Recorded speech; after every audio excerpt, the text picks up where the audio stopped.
Shalom Ibu Bapak, saudara-saudari keluarga besar GKI Marta Direja Purwokerto, maupun para sahabat di berbagai tempat dan di berbagai kota. Puji Tuhan, pada kalam online sore hari ini, bersama saya Bambang Laksoyuwono, kita akan bersama-sama merenungkan suatu tema yang menarik, yaitu Tuhan Yesus menerimaku.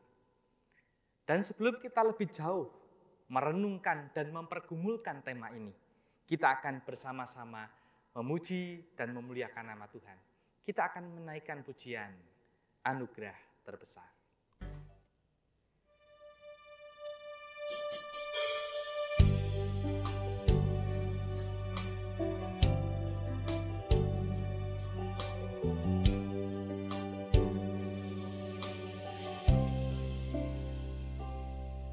Cinta kasih terbesar, itu yang kau nyatakan.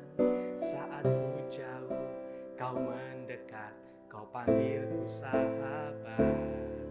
Anugerah yang terbesar, itu yang kau berikan. Saat ku jatuh, kau mengangkat, kau pandangku berharga. Engkau menerima diriku sepenuhnya, tiada engkau pinta apa yang tak ku punya. Perkara terindah bagiku ya Bapa, engkau mengasihiku sebagaimana ku ada.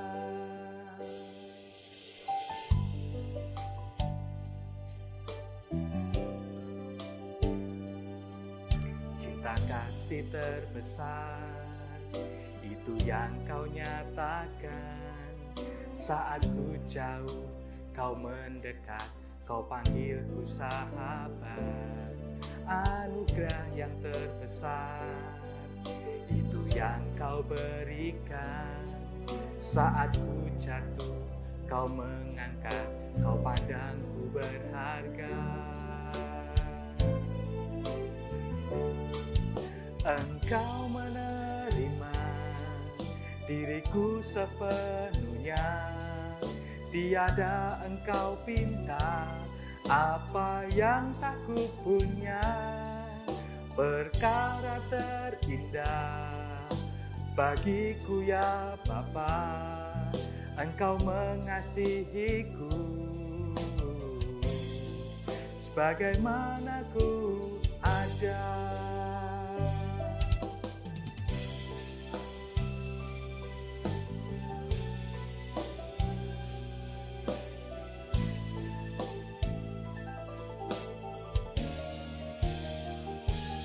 Engkau menerima diriku sepenuhnya, tiada engkau pinta apa yang tak ku punya. Perkara terindah bagiku ya Bapa, engkau mengasihiku sebagaimana ku ada. Engkau mengasihiku sebagaimana ku ada.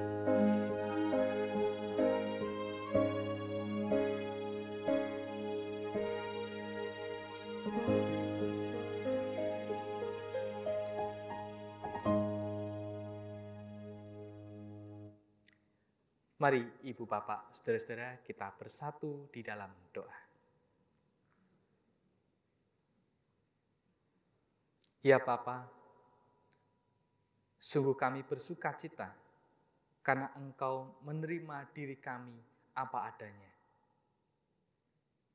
Inilah kami Tuhan, dengan segala kelebihan dan kekurangan kami, dengan segala kerapuhan diri kami, dengan segala perbuatan-perbuatan yang seringkali mendukakan hati Tuhan. Kami mau Tuhan ubahkan, sehingga ketika Engkau mengubahkan kami, keselamatan boleh kami rasakan. Dan kami percaya firman-Mu akan menjadi tuntunan bagi kehidupan kami, khususnya di tengah berbagai kesulitan, kesukaran hidup dan tantangan serta godaan, sehingga kami semua mampu melewatinya. Untuk itu kami mohon ya Roh Kudus, urapi kami masing-masing pada saat ini, para peserta kalam online, sehingga kami dapat membuka hati dan pikiran kami untuk ditabur benih firman-Mu. Bersabdalah kepada kami ya Tuhan, kami siap untuk belajar dan mendengar akan firman-Mu. Dalam nama Tuhan kami Yesus Kristus, kami berdoa. Amin.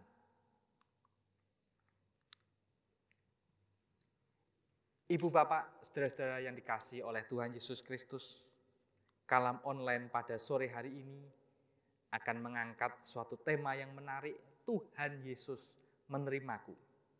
Mari kita renungkan bersama-sama. Tema ini dilandaskan dari Lukas pasal 19 ayat 1 sampai dengan ayat yang ke-10. Mari kita akan kupas bagian demi bagian. Lukas 19 ayat yang pertama. Dikatakan Yesus masuk ke kota Yeriko dan berjalan terus melintasi kota itu.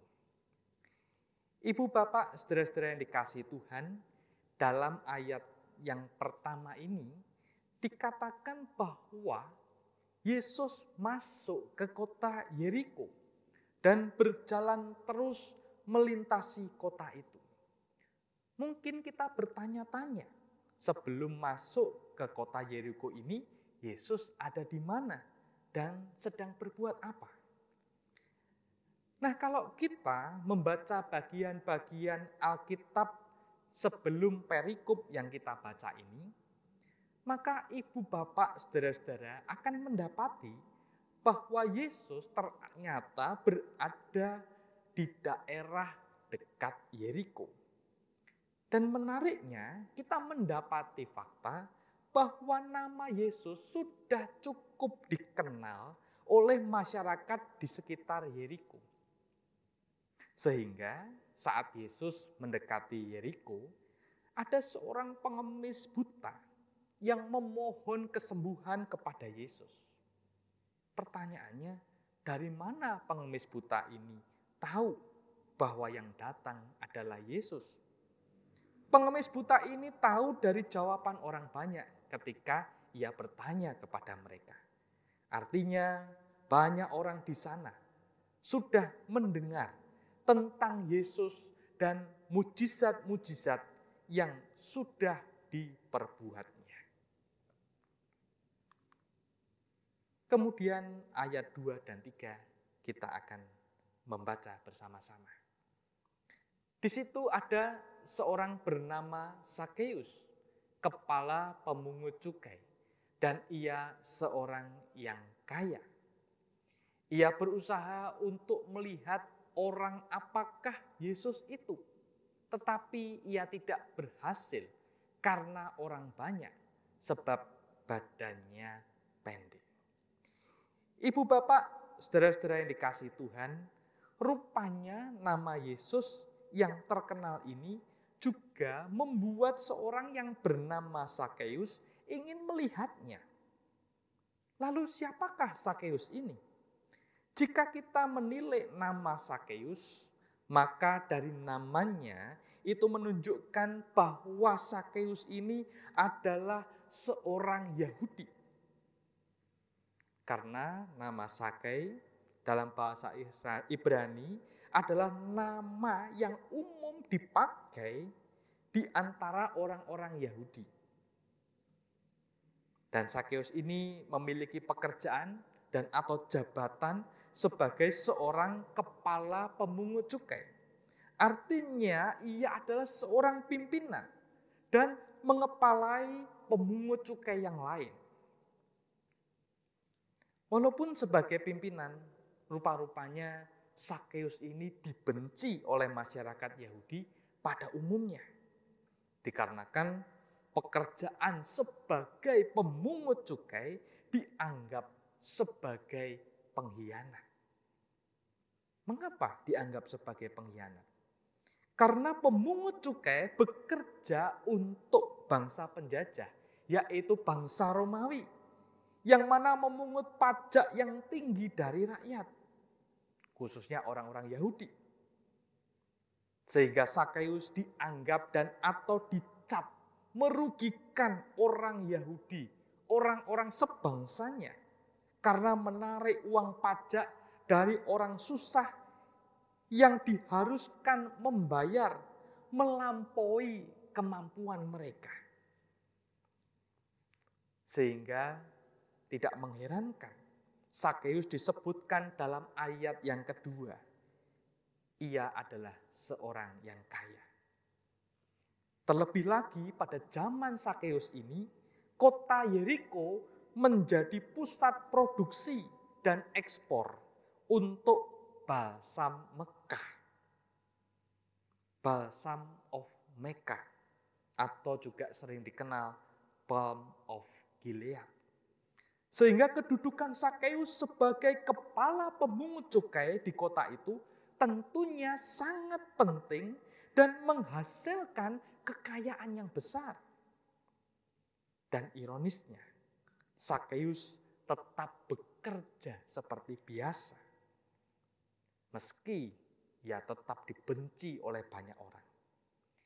Ibu bapak, saudara-saudara yang dikasihi Tuhan, dengan status sebagai orang Yahudi, seorang kepala pemungut cukai, dan seorang yang kaya, tidak membuat Sakeus yang penasaran itu dapat dengan mudah melihat sosok Yesus yang berjalan melintasi kota itu. Mengapa demikian?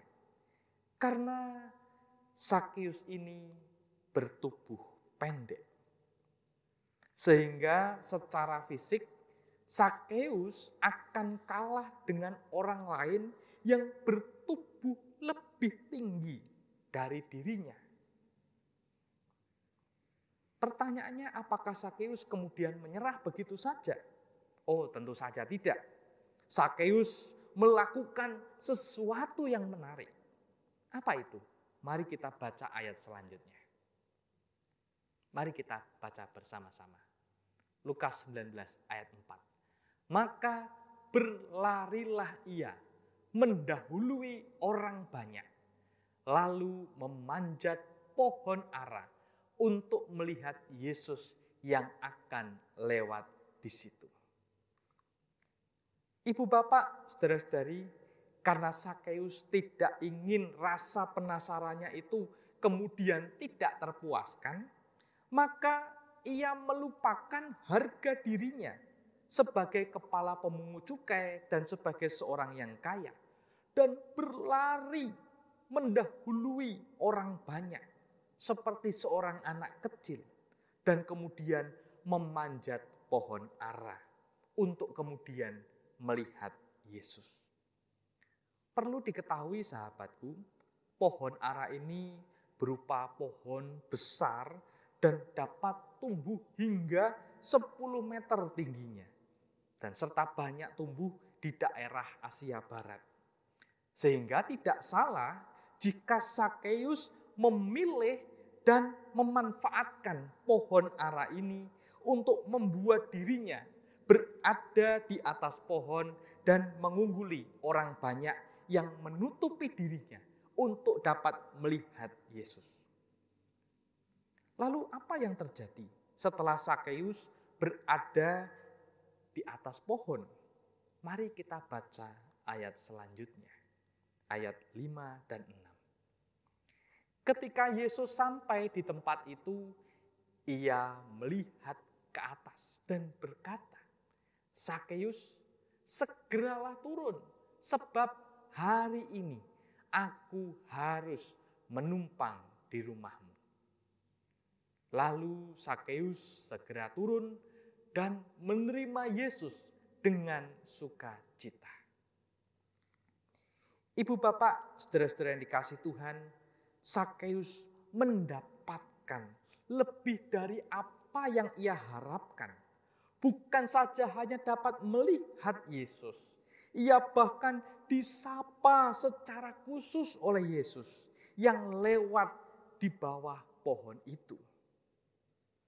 Bahkan Yesus meminta Sakeus untuk turun dan ia mengatakan akan menumpang di rumahnya. Dan perkataan Yesus ini ditanggapi Sakeus secara positif. Dikatakan dalam ayat 6, Sakeus segera turun dan menerima Yesus dengan sukacita. Di sini kita melihat ada dua hal yang menarik, yaitu hal segera turun dan hal menerima dengan sukacita. Berkaitan dengan hal segera turun, artinya Sakeus tidak berlama-lama di atas pohon, serta berpikir soal untung rugi tentang Yesus yang akan menumpang di rumahnya. Sementara itu, hal menerima Yesus dengan sukacita merupakan sambutan yang diberikan Sakeus kepada Yesus untuk masuk ke dalam rumahnya, serta merupakan awal dan tanda bahwa Sakeus menerima Yesus masuk ke dalam hatinya. Ayat selanjutnya, ayat yang ke-7, kita baca bersama-sama.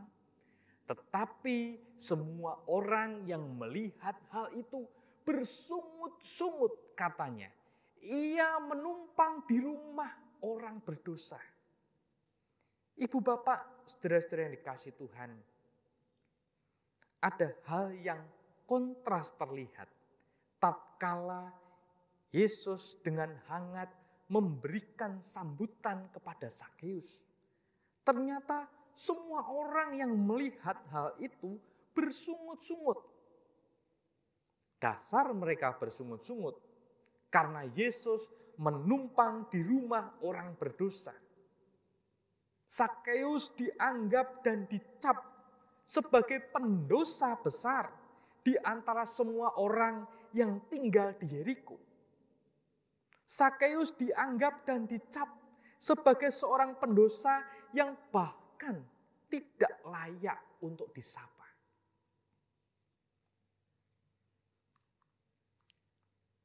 Lukas 19 ayat 8. Kita baca sama-sama.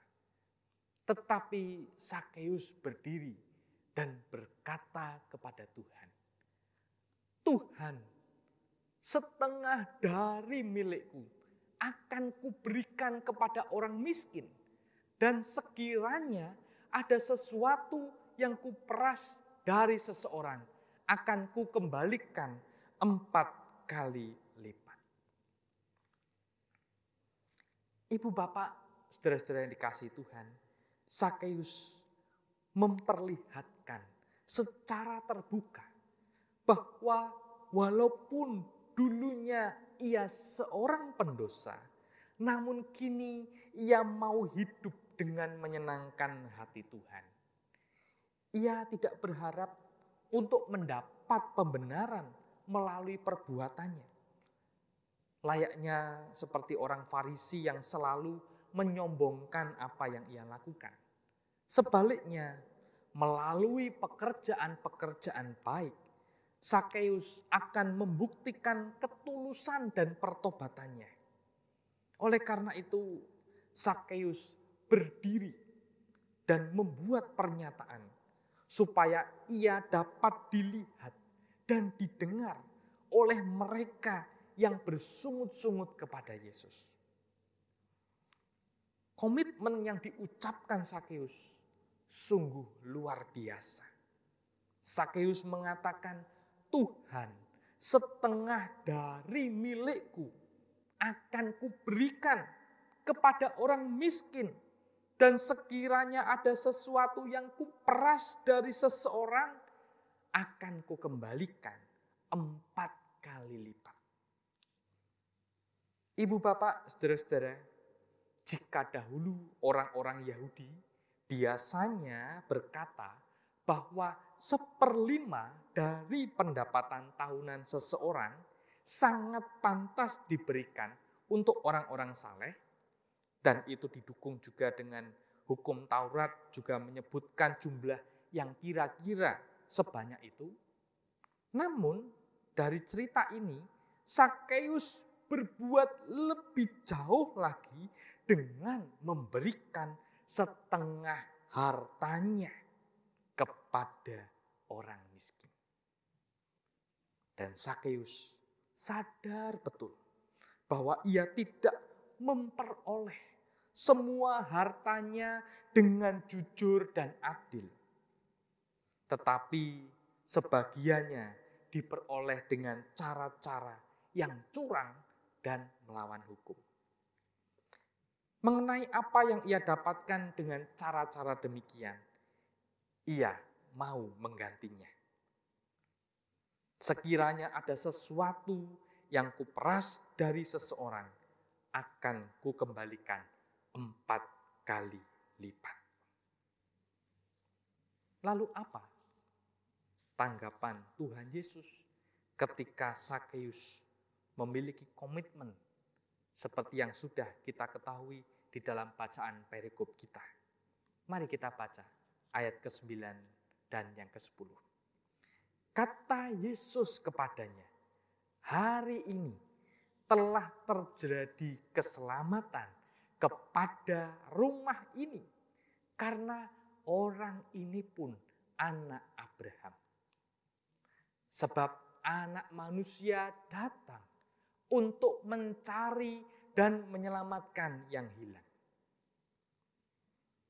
Ibu bapak, saudara-saudara, ketika Yesus melihat dan mendengar tanggapan Sakeus yang mencerminkan komitmen untuk melakukan perubahan hidup dan atau pertobatan, maka Yesus memberikan pujian dan penerimaan atas diri Sakeus. Hal inilah yang tentunya melegakan batin Sakeus yang mungkin selama ini tertekan oleh karena cap dan atau label dari orang banyak yang menganggap dirinya sebagai orang berdosa, sebagai orang kafir, dan tidak layak mendapatkan keselamatan. Padahal Sakeus adalah orang Yahudi. Ia adalah keturunan Abraham juga, namun dianggap tidak layak menerima keselamatan. Namun di sini Yesus menegaskan kembali bahwa pertobatan dan iman Sakeus melayakkannya untuk disebut sebagai anak Abraham dan berhak mendapatkan berkat dan anugerah keselamatan dari Tuhan. Yesus berkata, hari ini telah terjadi keselamatan kepada rumah ini. Ibu bapak, saudara-saudara, dari apa yang sudah kita gumuli bersama tadi, sekarang kita tahu bahwa Tuhan Yesus menerima setiap orang dengan segala kelebihan dan kekurangannya. Sama seperti Sakeus yang dianggap sebagai orang berdosa dan memiliki banyak kesalahan. Sekarang Tuhan juga mau menerima kita, saudara dan saya, orang berdosa dengan segala kelemahan dan kesalahan-kesalahan kita. Namun pertanyaannya, maukah saudara dan saya menyambut penerimaan Tuhan Yesus itu dalam kehidupan kita, dengan kita berkomitmen membawa diri kita ke jalan pertobatan dan mengalami perubahan hidup? Jika saudara dan saya berkata, saya mau Tuhan, maka konsekuensi yang juga harus kita tanggung adalah kita juga diundang untuk bersedia menerima sesama kita manusia yang berdosa dan banyak kesalahan, sehingga mereka tidak terpinggirkan, tidak tersesat, dan tidak hilang. Namun mereka bisa mendapatkan penerimaan dan berkat Tuhan melalui kita sebagai anak-anak Abraham. Kiranya Roh Kudus memampukan saudara dan saya untuk melakukannya. Tuhan Yesus memberkati. Mari kita berdoa.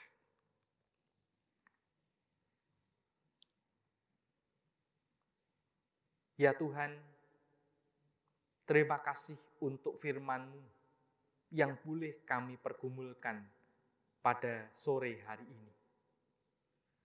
Kami mengimani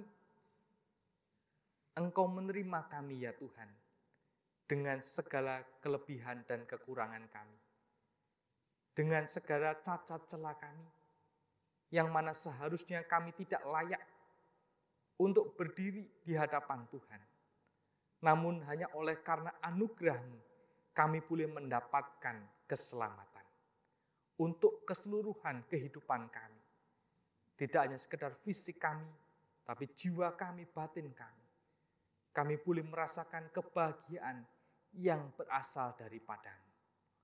Oleh karena itu Tuhan, mampukan kami dengan kuasa Roh Kudus-Mu, supaya kami yang sudah mengimani bahwa kami telah diterima oleh Engkau, maka kami pun mau menerima orang-orang yang ada di sekitar kami. Mereka yang berdosa, mereka yang pernah berbuat salah kepada kami, mereka yang pernah mendukakan hati kami.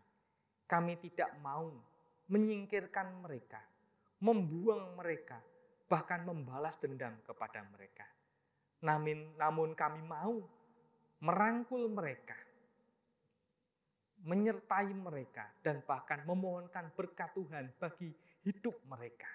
Sehingga mereka tidak tersesat dan terhilang.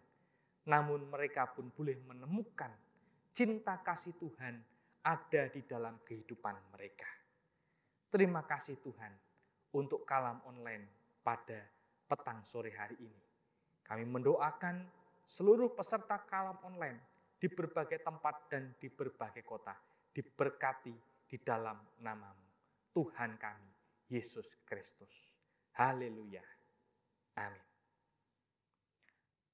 Ibu Bapak, saudara-saudara yang dikasih Tuhan, sekian kalam online pada petang sore hari ini. Sampai jumpa di kalam online selanjutnya. Tuhan Yesus memberkati.